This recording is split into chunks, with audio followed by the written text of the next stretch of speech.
Hello! Je vous retrouve pour la suite de ce vlog et donc là je vais vous montrer un petit peu les Airbnb et après je vais retrouver ma copine pour manger ensemble ce midi et puis on a un bon programme de visite qui nous attend, ça va être trop cool. Donc déjà ça c'est la vue que l'on a du salon, à vrai dire c'est assez calme. Là nous avons la petite télé avec le petit salon. Oh, un chéri! Là, c'est le coin où on dort. Voilà, fort sympathique. Et là, nous avons... Oh, mais que vois-je? Un petit balcon fort sympathique. Toujours une jolie vue. Là, on arrive dans la salle de bain. Avec le petit toilette, le lavabo, le petit coin douche. Là, on peut poser les serviettes. Et on rentre par la petite cuisine. Donc là, on a posé la chienne là. Et voilà, sympa le Airbnb.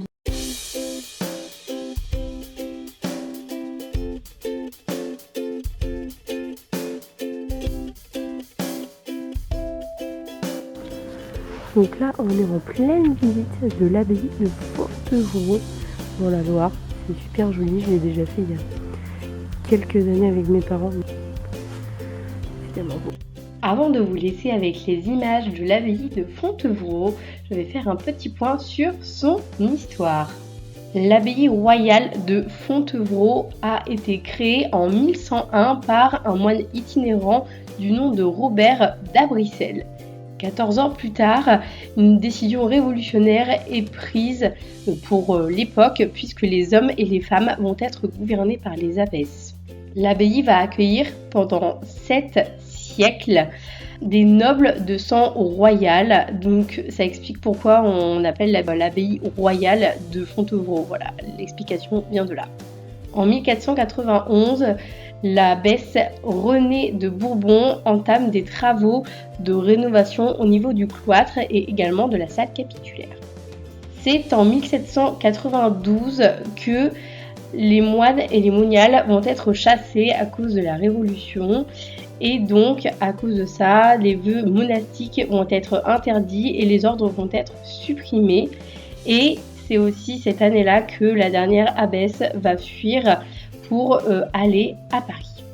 Cette abbaye est connue parce qu'elle a été principalement une des plus dures prisons du pays, en tout cas dans les années 1800, notamment en 1804, puisque Napoléon va décider de transformer l'abbaye en une des plus dures prisons jusqu'en 1963, et il aura fallu attendre 10 ans pour que des travaux soient faits avant d'accueillir les premiers prisonniers. En 1975, la création d'un centre culturel va voir le jour pour permettre d'animer l'abbaye dans le respect de son histoire. Depuis ces années-là, les animations sont toujours présentes puisqu'on peut y retrouver des parcours et des collections permanentes ainsi que des expositions et des programmations culturelles un petit peu partout dans l'abbaye de Fontevraud, et je vous invite vraiment à aller découvrir et à en découvrir quelques-unes en images.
Les amis, on est rentrés de l'abbaye de Fontevraud, c'était trop bien. Si vous ne connaissez pas, je vous invite vraiment à y passer un après-midi, un jour si vous pouvez, si vous êtes dans le coin, dans la Loire, c'est vraiment magnifique, c'est vraiment splendide. Donc si vous avez l'occasion d'aller le visiter, allez le visiter parce que ça vaut vraiment le coup d'œil.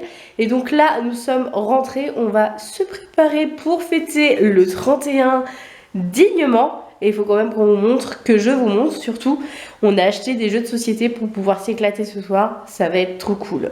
Du coup, on a acheté un jeu qui s'appelle le Cocori Quiz.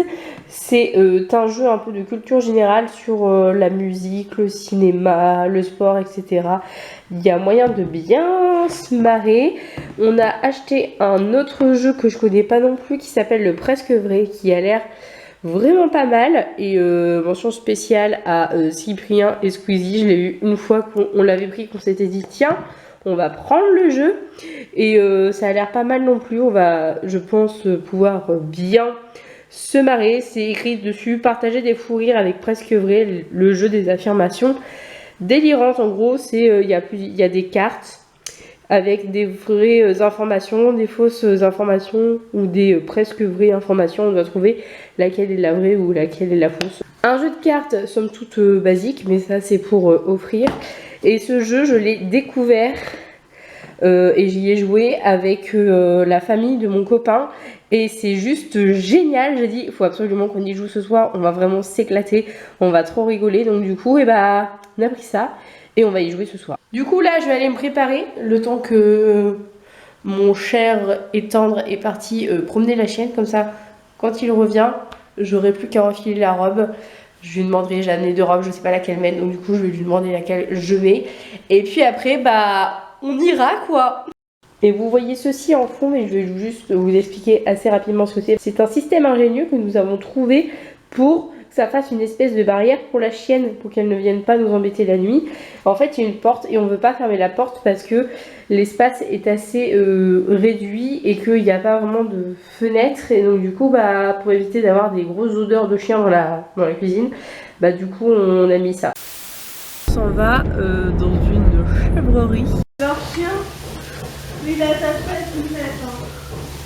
Je vous présente la maison des compagnons du devoir à Sommières.